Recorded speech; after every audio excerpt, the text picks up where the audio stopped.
What's up, fight fans? Welcome to Mr. Mustache MMA News, and today I want to discuss an upcoming UFC middleweight matchup. But guys, before we get into it, don't forget to hit the like and subscribe button to continue getting more MMA content by yours truly.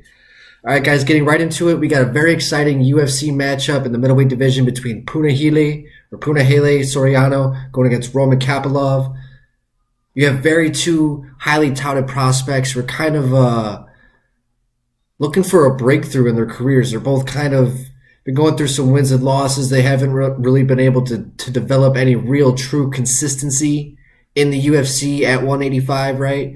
You have Soriano, who is just, his potential is just so high, and the power that he possesses, the one-punch knockout power, the ability to take a punch, he definitely has very dynamic striking, and against a guy like Roman Kopylov, who's very tough, a grinder type fighter, a guy who really just likes to go out there and earn his victories the hard way, right?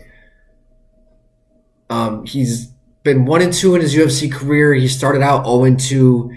He just kind of hasn't been able to get his foot going. Carl Robeson went out there and finished him. He lost a decision to Albert Duraev, and then he went out there and finished Alicio Di Chirico and finally kind of put himself back in the winning tracks. Now he looks to continue that, but he's going against a very tough matchup against a guy like Punahele Soriano, right? Soriano is a guy who has been battle-tested now in the UFC. He's had a couple losses. He's definitely had a few wins. 3 knockout victories. He's coming off a knockout victory against Dalcha. I don't even know if I want to fuck up this poor man's name. Lungiambula. And this was in the Ortega-Rodriguez matchup. He had the knockout victory in the second round. He had the very dynamic knockout victory against Dusko Todorovic, where he just went out there and just put on a striking clinic, right? He got wins over guys like Oscar Pantoja, Jamie Pickett. His 2 losses were against guys like Nick Maximoff and Brendan Allen. Brendan Allen, who is a very good middleweight, young, up-and-coming prospect. Definitely is a very, very, very dangerous guy. And a guy like Nick Maximoff, who is a very good prospect, still very young, recently let go by the UFC. He himself ran into a bad streak of luck after beating Punahele. So Soriano, his big things are that he definitely has the one-punch knockout power. He can definitely have some dynamic striking at times. But what that can also go to his detriment, because sometimes he looks for that KO a little too much and a little too hard, and he loads up in his shots and he goes for the kill at all times.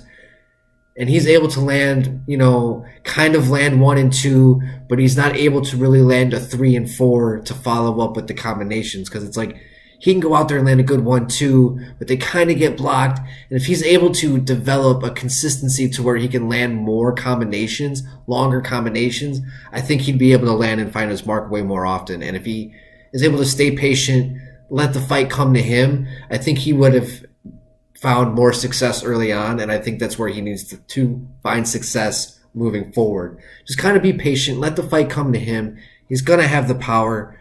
Don't blow his wad so early.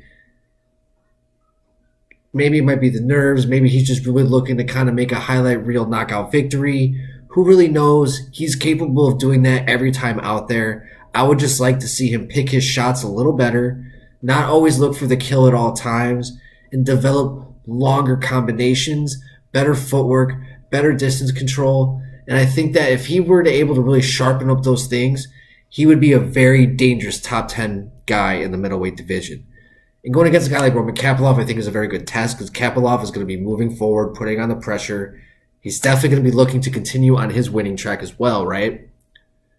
So I think this is a very exciting matchup. There's a lot of implications going on between these two guys. A win for either man definitely could be putting them up against maybe number 15, number 14 in the middleweight division.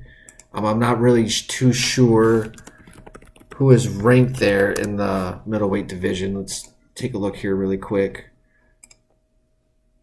I don't really know who's 15 or 14. Might be Dricus Duplessis. It would show me.